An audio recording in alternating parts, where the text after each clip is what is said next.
6차 핵실험 도발을 강행한 북한이 또다시 대형 도발에 나설 것이란 징후가 포착이 됐습니다. 이번엔 ICBM급 미사일 발사로 재진입 기술을 과시할 것이란 분석이 나왔습니다.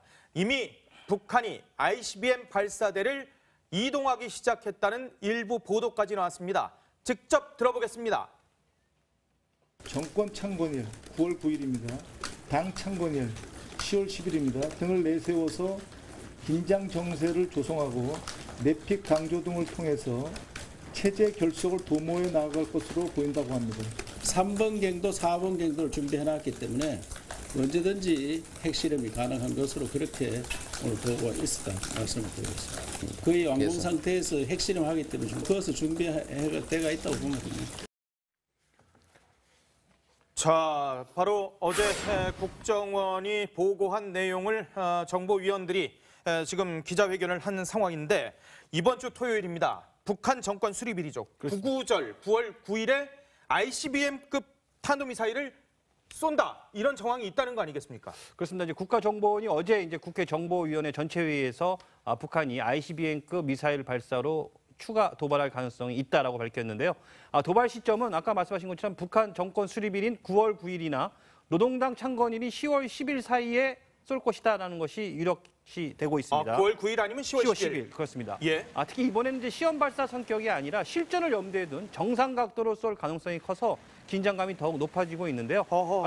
이제 그전에는 이제 90도 각도로 고각으로 쐈지 그렇죠. 않습니까? 고각 발사. 이제 정상각 발사는 이제 실전에 과연 이 미사일이 어디까지 얼마만큼 갈 수 있는지를 보여주는 건데 뭐 북태평양 알래스카주까지 날아갈 거다라는 게 지금 전문가들의 분석이고요. 예. 또 특히 이제 ICBM 기술의 핵심인 대기권 재진입을 확인하는 어떻게 보면 이제 최종 실험 단계일 가능성이 있다라고 보고 있는데 어쨌든 뭐 국방부는 북한의 탄도미사일 발사 준비 활동이 지속적으로 식별되고 있다며 대북 경계 감시 태세를 강화하고 있다 이렇게 밝히고 있습니다.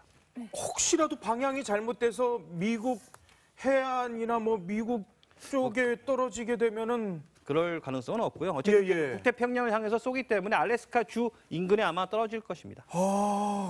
자, 이런 심각한 상황인데 지금 앞서 우리 청와대 기자를 통해서 전했습니다마는 국무회의 10월 2일 임시 공휴일로 지정을 해서 이제 최장 열흘을 쉴 수 있게 됐어요. 좋은 소식이긴 합니다마는 이렇게 막 북한이 막 위협을 고조하는데 조금 약간 좀 한가롭다라는 얘기도 나올 수 있겠어요. 긴 연휴지만 반가운 소식이지만 물샐 틈 없는 대비가 필요한 상황이 맞습니다. 문재인 대통령 역시 그 상황을 인식한 듯이 북한의 추가 도발 등 한반도 위기가 고조되는 이런 상황에 임시 공휴일을 논의한다는 비판이 나올 수 있다는 걸 인식한 것 같습니다. 문 대통령은 이때 이 임시 공휴일 논의는 직접 이제 언급을 하면서 이렇게 밝혔습니다. 안보가 엄중한 상황에서 임시 공휴일 논의하고 있다. 한가한 느낌 들지 모르겠지만 임박해서 결정하게 되면 국민들이 휴무를 계획적으로 사용하기 어렵고 또 산업 현장과 수출 현장에서 차질이 발생할 수 있다면서 오늘 확정에 대해서 이제 설명을 했는데요. 임시 공휴일 지정으로 10월 9일 한글날까지 쉴 수 있게 되는데 다음 날이 바로 10월 10일. 쌍십절입니다. 국내 언론과 전문가들 북한의 추가 도발일로 뭐 구구절도 그렇지만 10월 10일 노동당 찬건 기념일 이른바 이 쌍십절에 주목하고 있었는데요. 아무래도 이제 물샐 틈 없는 대비가 필요한 상황입니다. 그러네요. 자, 미국도 북한의 거듭된 도발에 강력한 대응을 천명을 하고 있습니다. 트럼프 미국 대통령 주재로 백악관 국가안보회의가 열렸는데 군수뇌부들 다 참석했어요. 사실상 군사 옵션 점검 회의였다. 뭐 이런 평가가 나옵니다. 네, 그렇게 볼 수 있습니다. 일단 제임스 매티스 미 국방장관하고 이제 군복을 갖춰 입은 조셉 덤퍼도 이제 미 합참의장이 어제 긴급 소집된 국가안보회의의 결과를 둘이서 직접 전했어요.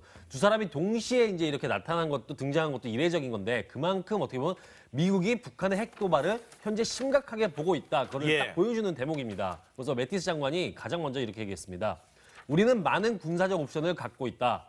그리고 트럼프 대통령은 오늘 회의에서 각각의 군사 옵션을 일일이 보고받기를 원했다 이렇게 밝혔어요. 하나하나 듣기 원했다. 그래서 매티스 장관의 이 짧은 성명에 어떤 단어도 있었냐면 엄청난 군사적 대응, 효과적이고 압도적인 대응, 전멸 이런 식의 좀 강력한 단어들이 대거 들어가 있었거든요. 전멸이요? 네.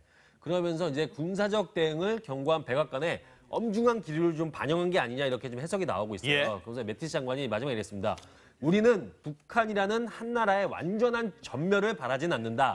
하지만 할 수 있는 많은 그렇게까지 그러니까 북한이 전멸할 수 있을 만큼 그렇게 할 수 있는 많은 군사적 옵션을 갖고 있다 우리는 이렇게까지 좀 강하게 압박을 했습니다. 자, 북한을 전멸시킬 수 있을 만큼의 강력한 군사적 옵션, 미국이 갖고 있는 게 뭡니까? 네, 일단은 대상에 따라 조금 달라집니다. 그 예. 대상이 인물인 김정은이냐 아니면 시설인 핵무기냐에 따라서 크게 두 가지로 나뉘는데요. 대상이 김정은일 경우에는요, 외과 수술식으로 김정은만 콕 집어서 축출하는 방식이 거론됩니다. 예. 미국은 지난 2011년 5월이었죠. 오사마 빈 라덴 축출 당시에 특수부대원들을 투입을 했는데요. 북한 체제 특성상 특수부대 투입이 사실상 제한이 되는 만큼 죽음의 백조라고 불리는 이른바 BMB 랜서 등 전략무기가 활용될 것이란 관측이 전해집니다. 예. 이와 함께 이제 북핵 시설 원점 타격의 경우는요, 아무래도 미사일 폭격 가능성이 높아 보이는데요. 앞서 미국이 오사마 빈 라덴 은신처에 수십여 발의 미사일을 발사했던 방식, 그 방식이 거론되는데요. B2 폭격기나 전함 증파 혹은 핵 추진 항공모함 등도 거론이 되고 있는 상황입니다. 자, 트럼프 직접 군사적 행동, 북한을 때릴까요? 이게 근데 넘어야 될 산이 조금 있습니다. 예. 우선 한국은 물론 주한미군도 피해를 입는 이른바 전면전에 대한 우려입니다.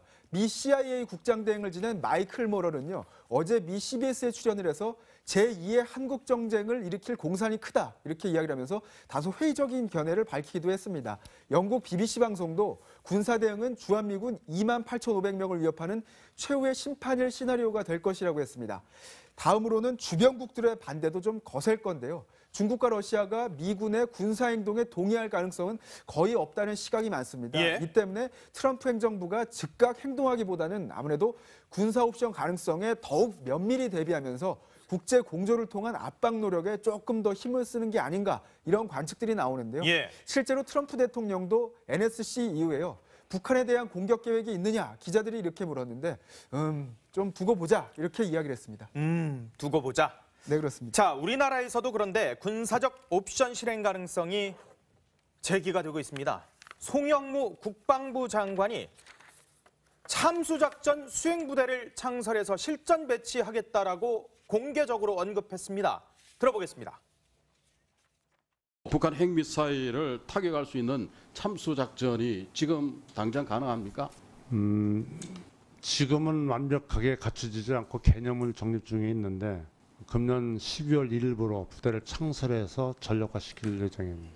예, 전력화시키면 그 능력을 갖추는 데는 어느 정도 걸린다고 생각하십니까?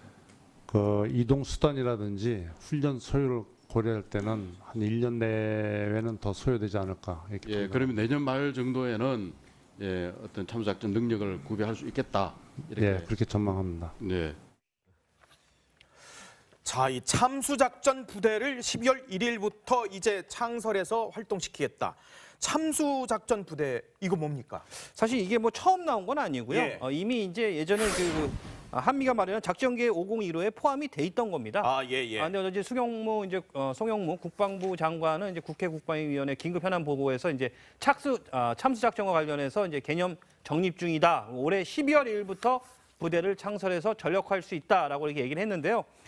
특수 여단 정도니까 한 2천여 명으로 이제 꾸려지게 될 거고요. 예. 사실 이게 미국에 보면 이제 해군에 네이버실이 있으면 네이비실이 있고 또 이제 육군에는 델타 포스가 있지 않습니까? 예. 미국의 대표적인 아주 영화 같은데 보면 최정의 그 부대 특수부대들. 거의 람보 같은 선수 그렇죠, 예. 그 군인들만 모여 있는 외계인이랑 맞서 싸우는. 그렇습니다. 뭐 네. 그런 부대인데 그런 부대라고 생각하시면 되고요. 예. 특히 이제 그 네이비실 팀 6는 이제 여러분 다 아시겠지만 그 대북으로 있잖아요. 그 빈 라덴 사살했던 예. 그런 특수부대들이 이제 있는 그런 거를 이제 만들겠다라는 건데 어떻게 보면 이 참수작전은 북한이 가장 두려워하는 군사적 옵션 중에 하나입니다. 아하. 북한이 이제 핵무기를 사용할 기후가 포착이 되면 바로 한반도 유사시에 평양으로 은밀히 침투해서 김정은 등 북한 전쟁 지도부를 제거하는 것을 의미하는데요. 예. 아까 말한 것처럼 이거는 이미 501호 작계 501호에 거기다 포함이 돼 있었고요. 12월 2일부터 이제 부대를 창설 전력화했을 것이다라고 이렇게 얘기를 했습니다.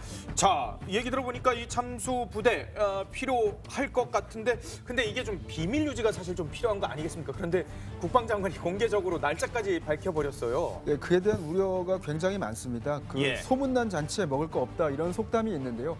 군사작전은 비밀 요하는 게 가장 핵심인데요. 예. 지금 너무나 대놓고 이렇게 공개적으로 이야기를 한 상황을 두고서 그 문재인 대통령은 심지어 김정은을 도발하지 않겠다라는 측면에서 김정은 위원장이라는 호칭을 쓰겠다라고 했는데 예. 참수라는 게 속된 말로 목을 따겠다는 겁니다. 아, 예, 예. 통영무 장관이 김정은의 목을 따는 계획을 공개적으로 국회에서 언급을 한다.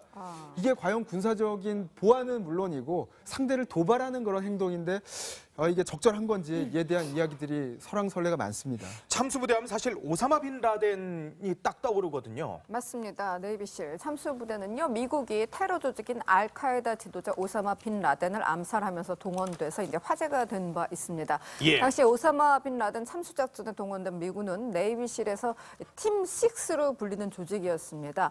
팀 6는 데브 그루브라고 불리면서 적장의 참수 등 가장 까다로운 임무를 맡는 팀으로 알려져 있습니다. 그런데 아무리 이미지를 검색해도 어떤 이미지도 안 나옵니다. 아하. 백악관을 포함한 미국의 모든 정부 기관에서 이 팀 6에 대해 언급이나 거론조차 절대 하지 않거든요. 예. 어제 우리 국회 상황과 달리. 자, 이들은 그냥 능력만 알려져 있을 뿐입니다. 오사마 빈 라덴 참수 작전 중에 네이비실 요원들이 탑승했던 헬리콥터 중 한 대가 추락을 했어요. 어허, 예, 예. 난리가 난 거잖아요. 예, 예, 예. 그런데도 참수 작전에 성공을 했어요. 어. 어떤 상황에서도 절대 흔들림 없이 한번 타겟을 잡으면 아하, 예. 임무를 수행해낸다는 거죠. 그런데 이들이 지난 3월 한미연합훈련에 참가를 했다는 보도가 전해져서 한국에 발칵 뒤집어진 적이 있습니다. 아하. 물론 일본발 보도였어요. 예, 예. 근데 무슨 목적을 가지고 오느냐?